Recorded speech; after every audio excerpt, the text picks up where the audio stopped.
Welcome to Aligned and Soulful Leadership. My name is KAVITA MELWANI, and I empower soulful, multicultural women of color to opulently shine their light without the hustle. I truly believe you can fulfill your soul's desire without losing yourself, your health, or your life in the process.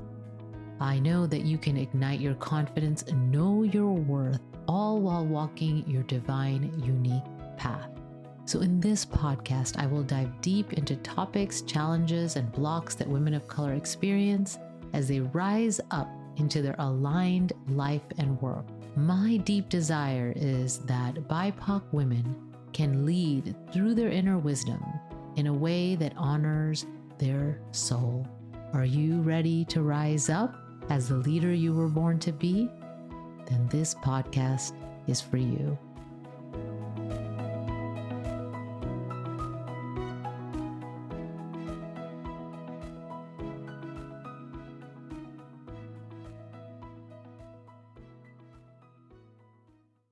Are you feeling some overwhelm and stress right now? I know that things around us have been intense, and they have been intense for a while now. It almost feels like we have been in this period of, okay, I'll feel better and I'll be able to rest, or I'll have less stress when, and you fill in the blank. And the reality is, for most of us, this really hasn't let up. And maybe some stress that you were able to let go of, like everybody being stuck at home, or if you had kids that were, having to do school from home and that was difficult from them, now that stress may be replaced with other things, like the adjustment to school.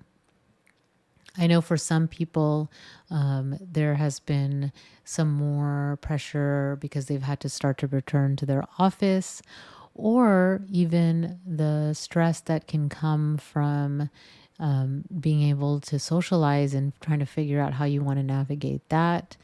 And we actually are, a lot of us, not used to socializing and the small talk and, all those things that we kind of got used to not doing for a while, and having to do that again can create stress. And then if you also look at world events, events in your community, and everything else that's happening, it just seems like everybody is stressed out. Now, I don't like to use absolutes like everybody, but let's say a lot of people are, okay?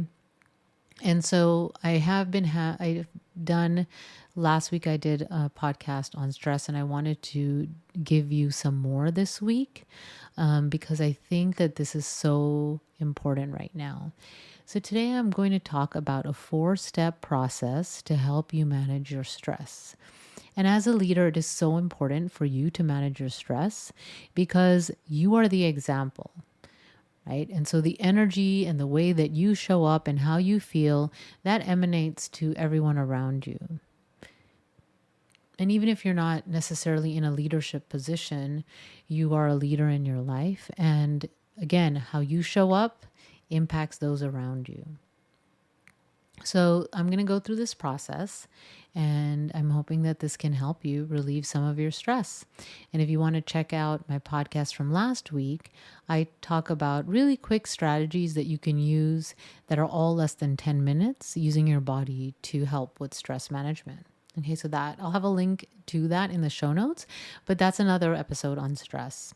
And this is not a topic I haven't talked about before. But like I said, I'm feeling the need to talk more about it now based on everything that's happening. So the first step in this process is to recognize the stress. So recognize that you are in a time that is just going to be more stressful.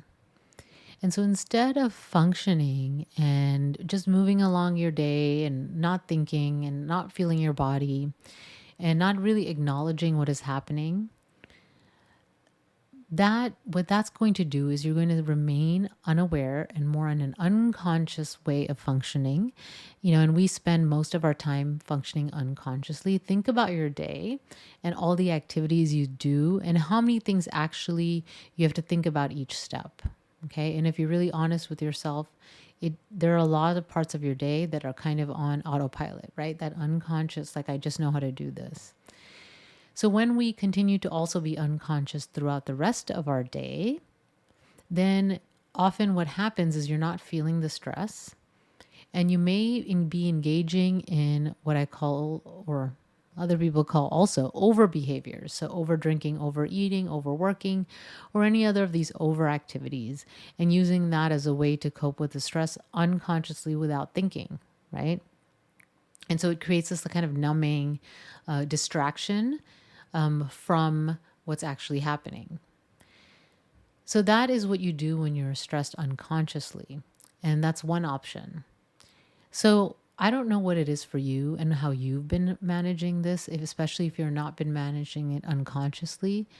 But the first part of it is to recognize that you're in a stressful situation and how you have been coping with it right now so far. Like, what are the strategies that are not working specifically that you're doing? Is it numbing activities that you have been engaging in? Because in the end, when you're numbing, most likely you're going to end up feeling worse instead of better. And, the overs, when you do that, that creates other issues, right? And sometimes it can create like the cycle of feeling shame over your behavior. And maybe if it's not as deep as shame, but just embarrassment. So take a moment now and acknowledge to yourself, acknowledge the stress that you're feeling. Acknowledge the intensity, and also that although you don't know when things will kind of let up, it's not going to be forever. So this acknowledgement can happen just by saying it out loud, just taking a moment and feeling it and knowing it, or even just writing it down as a journal entry or sharing it with a friend. So really recognizing the stress and what you've been doing to cope with it unconsciously is the first step of this 4-step process. And the second part is create a system or ask for help. Okay. So now that you've recognized and acknowledged what is happening, it's most likely time for you to seek some type of support. And so the support can come in many forms. So you could reach out to a friend and just, go for a walk together, have tea or coffee together, have a meal together, and just support each other in what you're feeling. You can reach out to a family member for help. And this could be like an emotional support, right? Just to be able to talk about what's happening. Or if you have some things that need to get done that you need support with, you can reach out to friends or family for help with those things. So what are the things in your life that you could use a hand with? Okay. And so a couple tips here is, if you're going to reach out to a family or friend for support, make sure that you are clear with them, that you just would like for them to listen, and you're not asking them to change anything or make it better. It's almost like a way to have a sounding board, right? And they do that the same, because our tendency is to, tell a story that's similar or try to fix it for them. But a lot of times people just want you to listen to them. And so if you can help others doing that, that may also help you to realize you're not alone and to be able to have someone to share that with. Okay. And, you can ask for friends also to help maybe watch, if you have kids that you want them to watch, and then they can watch your kids for you, and maybe you do an exchange and you can get some things done that you would like to get done, or just rest or get a massage, right? Or something, or even delegate a task to someone else. Or maybe for you, the support is, it's these next couple months are going to be intense. I would like to let go of some of the cooking in the house. Maybe you decide to batch cook, or maybe you order some food out, do a meal service, and just do this temporarily so you can relieve the physical and mental and emotional load on yourself. Okay? And then the other part of seeking support is professional support. So do you really need support from a therapist, a coach, a mentor, right? Do you need professional support with whatever's going on in your life. Maybe you need a financial planner, right? I don't know. Maybe there's some professional support based on what you're feeling stressed about that can help you. And you remember, you don't have to do this all on your own.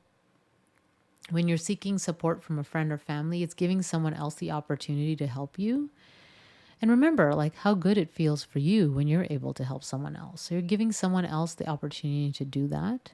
And I think it takes a lot of courage to reach out to a professional for help. Okay, so to do that if you need that support. And so the third part is about using your body for stress relief, or using, any other type of stress relief strategy that is conscious. Okay. I did, like I mentioned earlier, do using your body podcast, and that was last week. So you can see that for more details on the things that I share there. But essentially what I'm telling you is that stress can be held in our body, and the physical illness can manifest if we're under stress. And, I mentioned Dr. Gabor Mate and his research as one of the many researchers in this right now. Okay. So you can use your body in different ways to help relieve your stress. And I talk a lot about those strategies. But what I want to say is pick something that works for you. If in the past, taking a yoga class was helpful, maybe you do that, right? If for you watching some series on Netflix is helpful, do that, but choose it consciously instead of unconsciously. If, spending time by yourself and reading is helpful, do that. What is it that you find rejuvenating, that after you're done with that, you feel better, calmer, more centered, ready to take on whatever comes your way? And, you can choose things that are your usual go-tos, or maybe this is an opportunity for you to try different things. And one thing I talked about a lot last podcast was about creative expression. And I do believe there's so much value to be able to express yourself creatively and express your emotions creatively. So how can you do that? Do you make a collage? Do you paint? Maybe you go to one of those big craft stores or any store. If you have a local vendor, local business, that would be great. And go and visit them and see some ideas. I know more and more of these classes are coming up. Maybe it's a cooking class, right? What are some things that you're interested in? Maybe even you take an online class in something that's interesting to you and can help you express your creativity. Just start to explore what you heart would desire to do and engage with, right? What can you do to really be able to manage your stress and to release some of it, and even in some ways get your mind off of that spiral of thoughts that can take us out of our day, right? And actually increase our stress. So the fourth part of this strategy is make sure you're planning a rest time. So especially if you're in a time where there's an extra intense stress, like let's say you have a deadline at work. I know for a lot of parents, the month of May is a very intense month. There just tends to be a lot of things happening for students, and in many ways, the parents are involved with that. And so, it can really be a time of higher stress. So what I'm suggesting is that you plan something that you can recuperate after.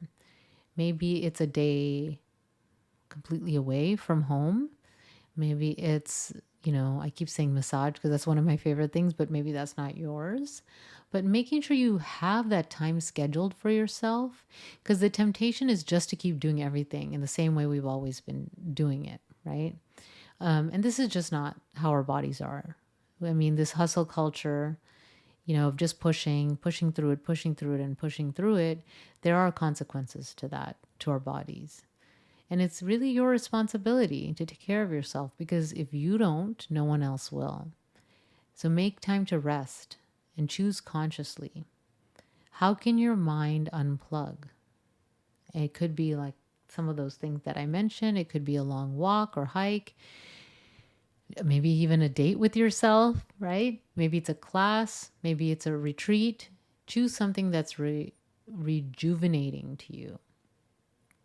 So times of intensity are part of life, and it seems to be more common now. So you can consciously choose, during these times to manage your stress. And when there are more intense times in your personal life, give yourself some slack, right? And let go of things that you can let go of. And also make sure you're planning time to recuperate. So just to recap, the 4-step process is 1, recognize the stress and recognize what you've been doing unconsciously to relieve that stress. The second part is to create a support system and ask for help. Either ask for help with emotional, mental support or with actual tasks. You could delegate things, or you could seek professional help through a therapist, coach, or mentor, financial planner, lots of other professionals that you can seek support. I do have some spots for executive and leadership coaching. So if that's something you're interested in, then I'd love to connect. And I have the link to book a 30-minute session with me in the show notes. So I'll invite you to do that if you feel aligned. And the next part of that, the third part, is to use your body or a conscious stress management technique. I mentioned a few in this episode, specifically using your creativity and doing something joyful and fun.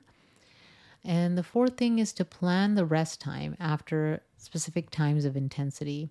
Although we're surrounded by intensity, there are times in your life, specific times, that are more intense. So what can you do to, when you know that, to schedule time after so that you can rejuvenate and recuperate? And just again, reminder, if you don't take care of yourself, no one else will. So I'm hoping that this is helpful and you've received some tips to manage your stress. And if you've received something beneficial, I'd love to hear from you. You can send me a message. I'm on Instagram and Facebook. Those links are in the show notes. And LinkedIn specifically, I spend more time there. So I'd love to hear what you received from this episode, and maybe even what you'd like me to talk about next. So this is Kavita with Aligned and Soulful Leadership. Until next time, take good care. Bye. Thank you for joining me for Aligned and Soulful Leadership. I was inspired to start this podcast as a way to empower women of color to rise up into their aligned leadership. Remember, I will have all the resources I mentioned during this episode available in the show notes at alignedandsoulfulpodcast.com. I'm your host, Kavita, and if you enjoyed this podcast, please tell your friends. And if you haven't received my free abundance meditation and exercise, then go to alignedandsoulfulleadership.com and subscribe to my newsletter, and you will receive this powerful visualization and exercise to ignite your abundant life. Thank you. Until next time, take good care. Bye.